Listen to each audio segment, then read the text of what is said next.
Terima kasih pemirsa tvhukum.com, masih bersama kami dalam dialog khusus tvhukum.com dengan narasumber kita Ibu Sri Rahmah Chandrawati. Beliau adalah Ketua Umum Ikatan Notaris Indonesia atau INI dan juga sekalian untuk Ketua Pengurus Pusat Ikatan Pejabat Pembuat Akta Tanah. Baik, Ibu, kita lanjutkan kembali dialog kita kali ini.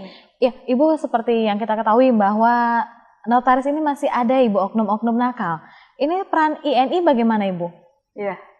Jadi kalau oknum itu saya rasa di semua lini dan semua bidang ada. Iya. Tapi insya Allah ini bisa kita minimalisir. Karena kita juga ada koordinasi dan komunikasi dengan beberapa instansi terkait. Dan kita juga selalu memberikan sosialisasi ataupun pembinaan pengawasan terhadap notaris. Bahwa etika profesi ini tetap juga harus dijunjung tinggi. Sehingga hal-hal tadi yang dianggap notaris nakal tadi itu bisa kita minimalisir. Baik. Memang kondisi sekarang ini dengan banyaknya permasalahan hukum, pencucian uang dan juga ada money laundering yang mana notaris-notaris sebagai saksi. Kemarin kita juga sudah berkoordinasi dengan Komisi Hukum Nasional, dengan PPATK, dengan Kejaksaan Agung dan Mabes Polri.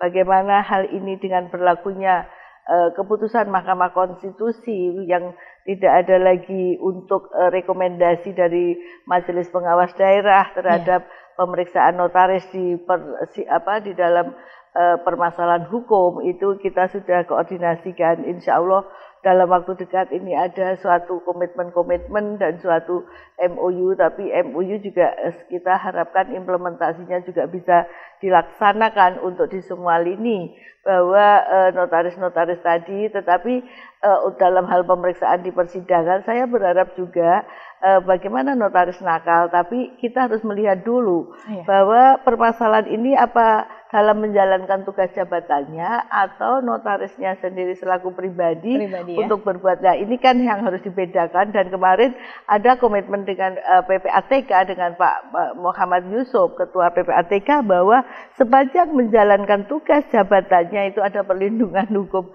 Dan memang di dalam Undang-Undang Jabatan Notaris kita juga ada itu hak ingkar dan juga merahasiakan jabatan, ya. Baik, seperti itu ya. Dan Ibu juga, kita masih ingat Ibu ya, bahwa notaris sebaiknya melindungi kepentingan klien, dan karenanya notaris ini memiliki hak imunitas, tetapi ini ketentuan ini dibatalkan oleh MK. Bagaimana pandangan Ibu sendiri? Ya, ini tadi seperti yang saya sampaikan tadi, tetapi itu tetap kalau yang untuk hak melindungi jabatan dan juga hak ingkar tadi masih tetap mengikat.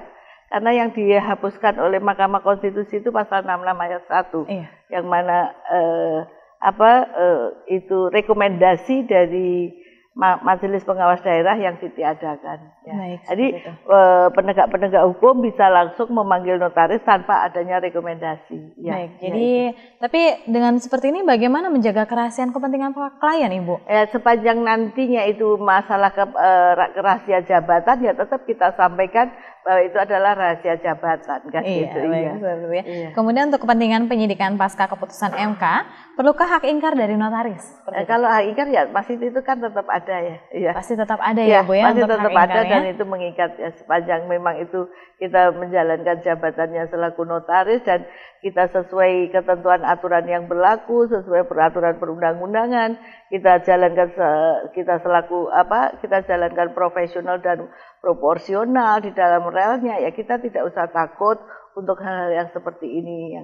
Kita juga harus lebih berhati-hati di dalam menjalankan, karena kondisi di era globalisasi ini banyak sekali yang tidak masalah dipermasalahkan, apalagi yang bermasalah. Baik, kemudian untuk oknum nakal ini apakah ada sanksi hukum atau untuk profesionalnya itu dicabut, Ibu, seperti itu? Ya, kita melihat dulu dalam arti nakalnya sepanjang apa, ataupun apa yang dilakukan oleh oknum notaris ini tadi sejauh mana.